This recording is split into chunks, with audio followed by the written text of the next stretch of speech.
So I'm Lovella. I work on the national staff in the office in Philadelphia for Iraq Veterans Against the War. And I'm your co-host tonight, along with Mr. Garrett Repenhagen, who made you all laugh because he's a goofball.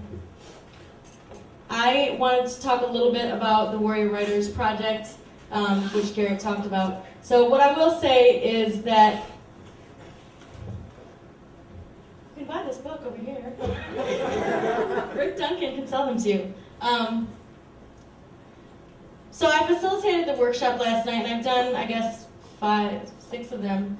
And I just want to talk a little bit about what the project does for people. And you'll see this tonight, but there's something inside them that changes when they start to write and they start to talk about their experiences and do something positive and healthy with them.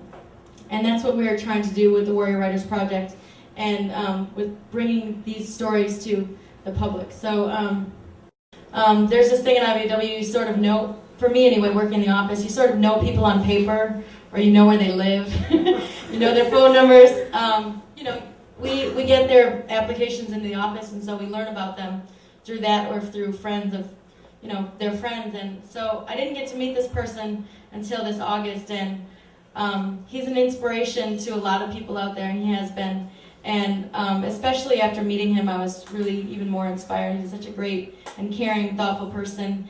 And a little bit of history for IVAW. Colorado Springs was its very first chapter 2 years ago. A little bit more information is that now we have 41 chapters across the country. And the Colorado Springs chapter has been a little influx because they lost people like Garrett, who was holding it down out here with the chapter. He moved to D.C. He was on the board of directors. They lost Kelly Doherty. We stole her in the national office. She is our executive director. And they've had some members go in and out, but a lot of the core membership, strong leaders in this organization are gathered in Colorado Springs. It's based in Philadelphia. We currently have 10 people on staff. We just hired 4 new people, and we're very excited about that. The national office supports the organizing of the chapters. I'm the field director, so that means I support the regional coordinators who you met tonight of this region, Jared Hood. And like Jared said, we have 2 chapters here. We're about to have 4 or 5. We have 9 other regions. The Great Lakes, I think, is our largest region with 8 chapters. And then we have the Northeast, which has 7 chapters.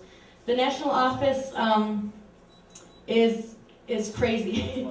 There's a lot of stuff going on there, and it's hard to keep track of this organization that in the beginning, which was only this summer 4 years ago, was 9 members, right? So now, a few months later, they hit 50. A couple of years, we had 400, and now we're almost 800, and we've grown so much in the past few years. And we've also grown, the members have also grown in a lot of other ways. They come to organizing not from an organizing background, but from the military. And so they're not trained organizers, and they've learned along the way. And I've seen the members in this room change as organizers and get smarter and get better on their tactics and their message. And it's just a really amazing process to be able to watch and support these young Iraq veterans to start to basically, this crew wants to take over the world. So it's always a pleasure to see, I tell people I'm leaving town to go to work, but it's also to visit old friends. And like Garrett said earlier, we haven't all heard from each other in IVAW, the stories that we write, the stories they write, and the poems they write. And I think for some people it takes a while to get there, but I think what the Warrior Writers Project has done is given the permission and inspiration and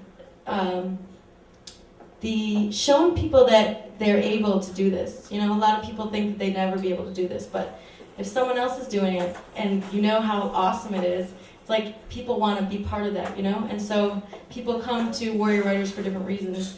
And it's also, what the military does and what their experiences in Iraq do changes things inside of them, but but part of the Warrior Writers is changing it back and opening things up for people. And so this is what the Warrior Writer Project has been doing. Just even this weekend, we did a short workshop yesterday, and things have been changing for people already. And so